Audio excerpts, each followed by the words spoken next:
Okay.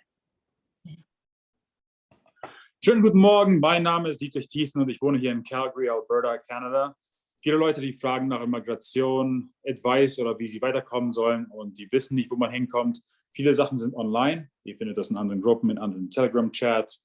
Aber ich dachte, ich helfe meinen Viewers aus hier. Und ich habe Jennifer Shaw hier einfach eingeladen. Wir werden ein Video zusammen machen.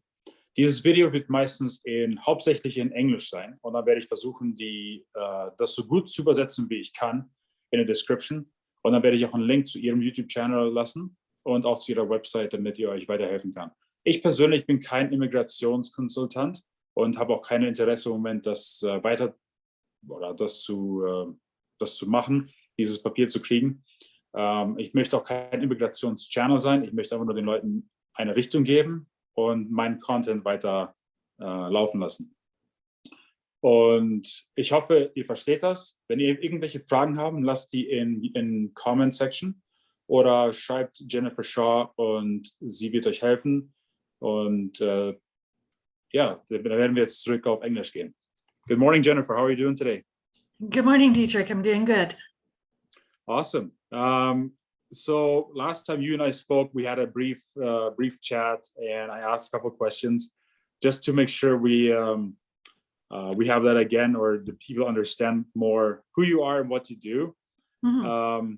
I want to give a quick disclaimer. I'm not an immigration consultant. I have no interest at the moment to pursue that career.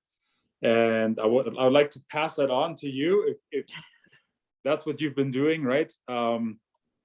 For me, I just have a lot of people that ask me for advice, and I'm not willing to, go into that topic and do all the research in order to find that out and basically have a career change, right? That's why I brought you on, and I was hoping you would be able to help my viewers out and then send in the right direction and do as much as you can. For how long have you been in the industry? I have been certified for 10 years. Oh. I've been in the industry since end of 2009. Nice. Well, yeah. I'll just give you the platform, I guess. Tell the people more about who you are, what you do, and how you can help them. Okay, so as Dietrich mentioned, I am an immigration consultant. I'm based out of Calgary, Alberta, but I do work across Canada.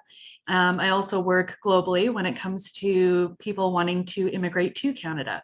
So I do a few different things. Mostly my forte is the LMIA streams. So if you qualify for, coming to Canada to work, that's great. And then when you're here, I help you to gain your permanent residency, eventually your citizenship.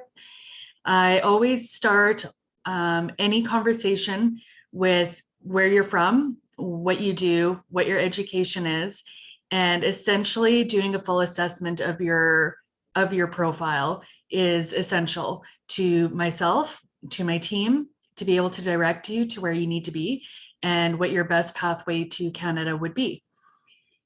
Okay. So yeah, that's typically what I do. I do some study permits if, again, you must be eligible for that.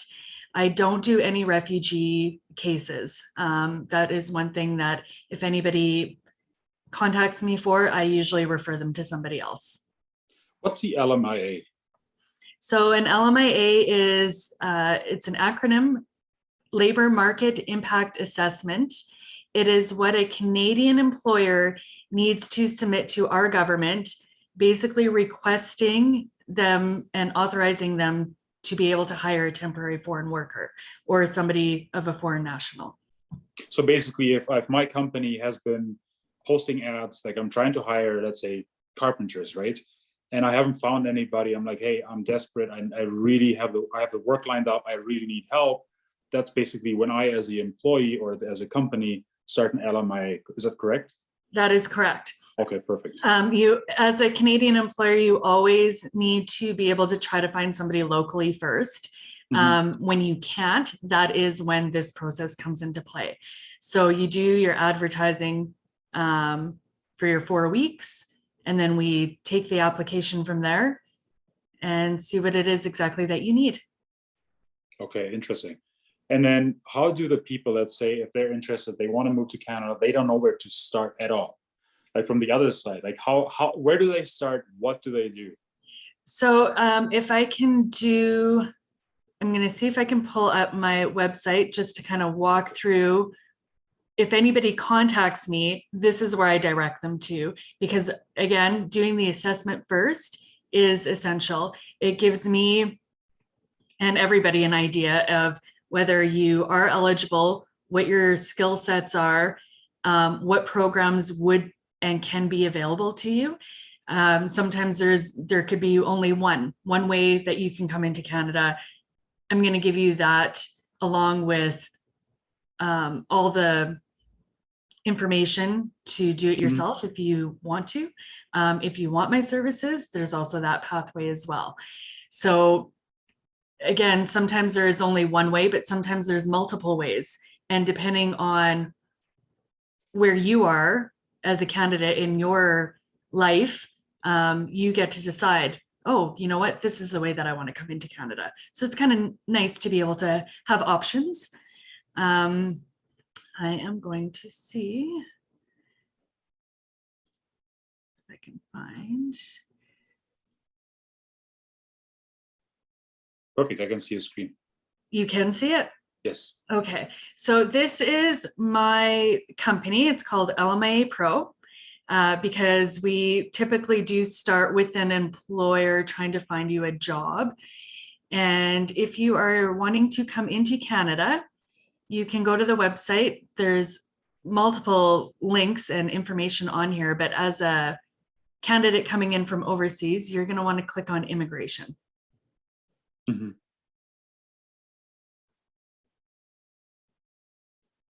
So here you can get your assessment.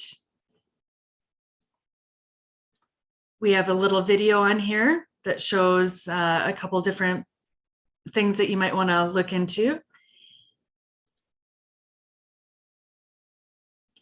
And again, on the immigration assessment page, we have our video here. And so if somebody wants to come to Canada, they click on the link. How can they pay? Can they pay with PayPal or credit card, or what's the preferred payment method? Our website goes to a Shopify platform. So everything is taken through credit card. Okay. Now, we do have, some people don't have credit cards. In that case, we do have other like back end ways that we can accept payment and send an invoice. It's just that this is the easiest for everybody because it gets linked directly to us. We can see all of their details and what it is exactly that they want to be doing. Right. Okay. So you just add to cart. You can say whatever country you're from. So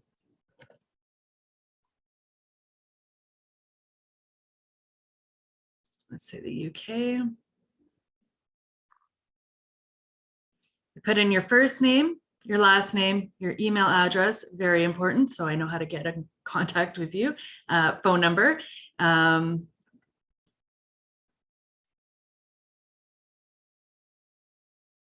then you just add it to cart. So the 95 is for an assessment. Now, once I do the assessment and I say, oh, you know what, like your best way absolutely is you're going to have to get a job offer first. So then we have what's called a managed job search service. Now, what this does is, click on it and it should give us a nice little list. It gives us your complete profile, but I give it to a part of my team that locates employers for you. And it does your resume writing, it does your coaching, it sets you up for interviews, and it gives you a lot of details on how to be able to find work in Canada, whether you're coming through us or just doing it on your own. Again, it just gives you all that information to allow you and us to be able to do the best job that we can to get your work permit to get into Canada and start your job. Okay. Would you say at the moment there's like a certain job market, like certain area that's very highly asked, that's like very easy to process, and some are not as easy, or is it like all the same? How should somebody look at it? Let's say I'm 50 years old. I've been working as a carpenter all my life. I want to come to Canada. Is that the same process as let's say a 35-year tech engineer, or is it like one is weighed heavier than the other, or how does that work? So if you're an older candidate coming in with a work permit, and or there is pathways that you can come straight in as a permanent resident. So the difference there would be to do an LMIA and a work permit, that's always starts with the employer. Mm-hmm. But if you have all the requirements and the eligibility to come in as a PR, typically that is the number one thing that I'll always look for if they qualify for that. But to do that, you need all the documents. So you're looking for, you have to have your police clearances up front, your medicals, your IELTS, which is your English exam, or CELPIP. Mm-hmm. I think globally, though, it's IELTS is what you want to do. You get your education credentials. So these are all the things that I look at to see if you've got already. If you don't, I'll say, oh, you know what, though, because of your age, because of your education, because of your the amount of years of experience you have, this is a pathway that you can come, as long as you get these requirements, you can come in as a permanent resident. You can bring your family over with you. So, nice. You know, ideally, that's what people want, even if they're coming in, starting off as a work permit.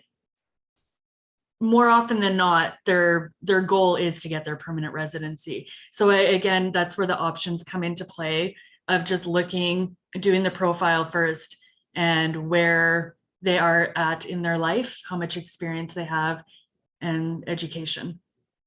Interesting, yeah, because when we in 2000, I think we started our process in 2004, and we moved to Manitoba back in the day. And it seemed like it was the easier path, but we came straight as a permanent resident. As right. Other families, they came in on a work visa, and they worked here for certain years. And I'm not sure what the hiccup was. For some, it took very, very long. And it seems like for some, it's like fast, right? So I think times have changed since then. Oh, absolutely. Like now, if anybody, even if you're coming in with a work permit, I will, within 6 to 8 months of you working, I'll be like, oh, guess what? You need to get this and this and this because you're eligible to start your PR application after working for 1 year. Nice. And some of the pathways are a little bit longer. Yes. Express entry, now that they've opened that up, I think Express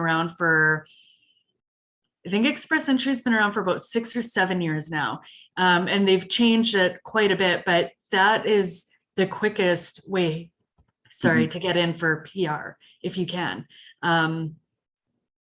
Most other programs, if you're doing anything to do with a provincial nominee, where the employer is sponsoring you, those ones take about 2 years, but express entry can take anywhere between 3 to 6 months. So what exactly is express entry? So express entry is all based on points. They give you points for your age, for your education, your work experience, what your score is on your English. That one, you definitely need to get your education credentials assessed. So they give you points for all of those things. And then the higher the points that you have with or without a valid job offer gives you the better opportunity to come in under that stream. Interesting. Okay. Mostly for high skilled, though. That's not just for anybody. High skilled meaning, managers, trades, skilled, like very highly skilled accounting, tradespeople. That's where I would put them if they are eligible. Interesting.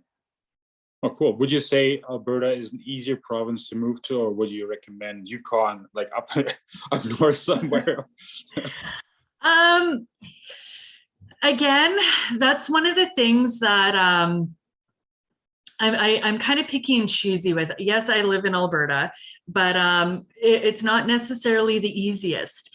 It really just depends on your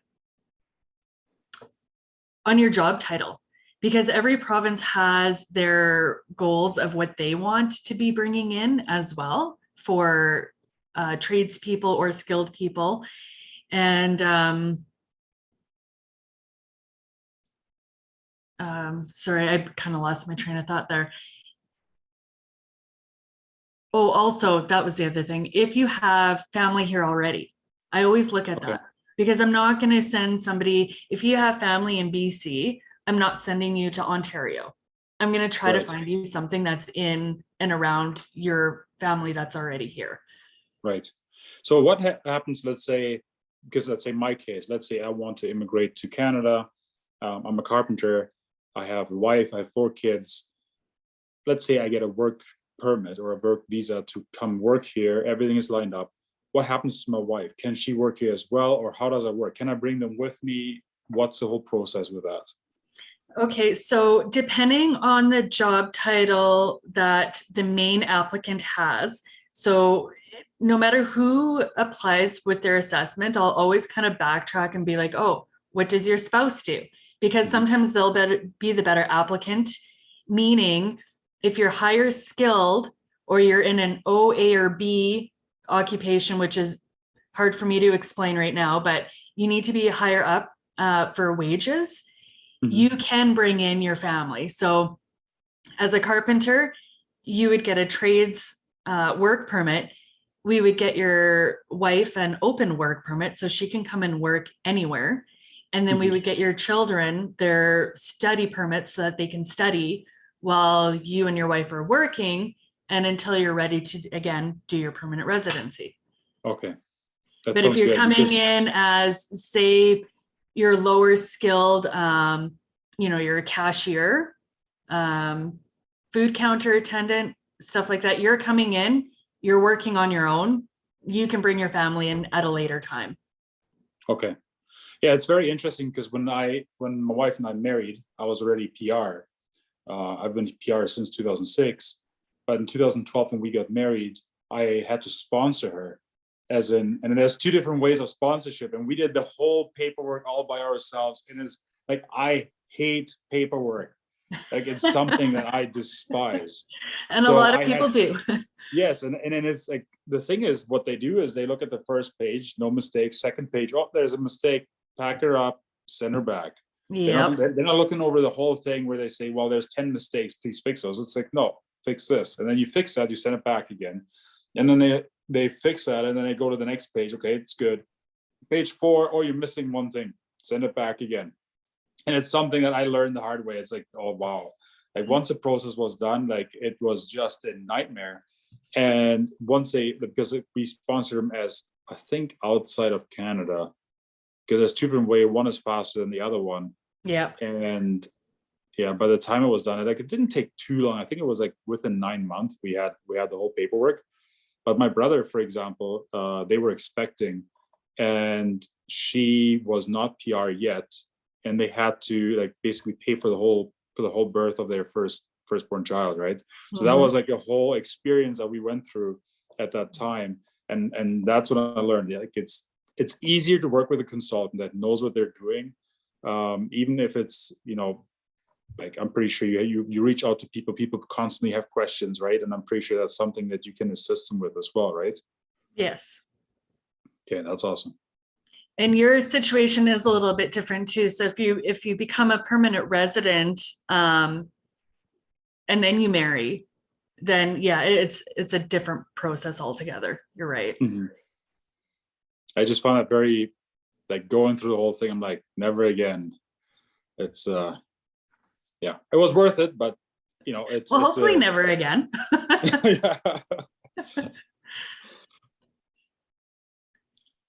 Yeah, you were showing on your website as well. So sorry, I kind of went on a trail there. Oh no, that's okay.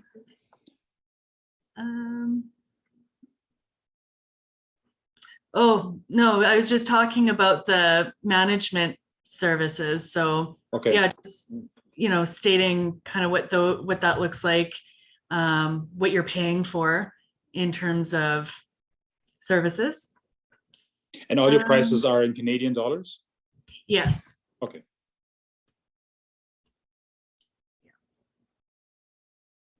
So that's what we have on our site right now for immigration, is the assessment.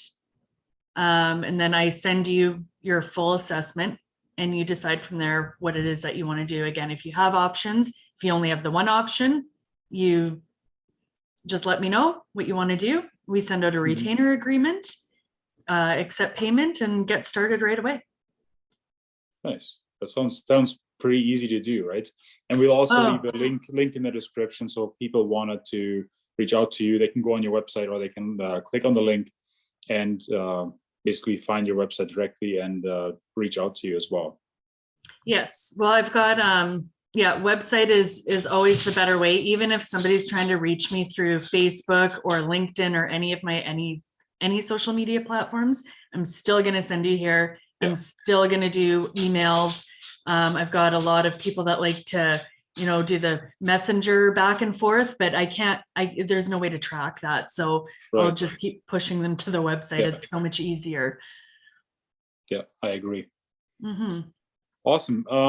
I think from my end, I personally don't have any further questions. I mean, I trust that you will reach out to them. I'll trust that you will do your best. I wouldn't have you on the video here.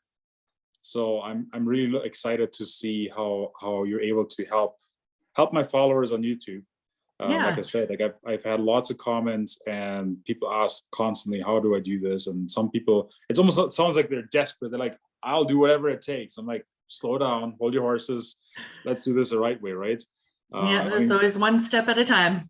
Exactly. I mean, if everything fails, we can still fly to Mexico and just cross the border there, I heard, but that's just rumors, I guess.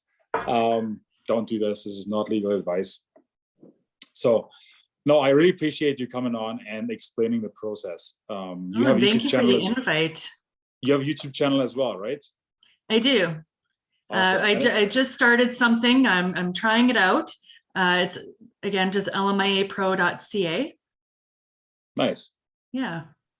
That's cool. I'll put that in the description as well, so you can find Jennifer on her YouTube channel. It's going to be in English. It's not going to be in German. But I mean, like the requirements in order to come here, you need to understand some English anyway, right? That's why I figured, well, let's do this in English. And the people that understand, I guess they're ready to do the whole application. Those people that don't, I guess, learn more English. And there's other partnerships, I guess, that I'm looking at in order to get that to where they can actually learn the right language, because this is something that I found out. So there's different Englishes. One is the street language. I'm very good at that.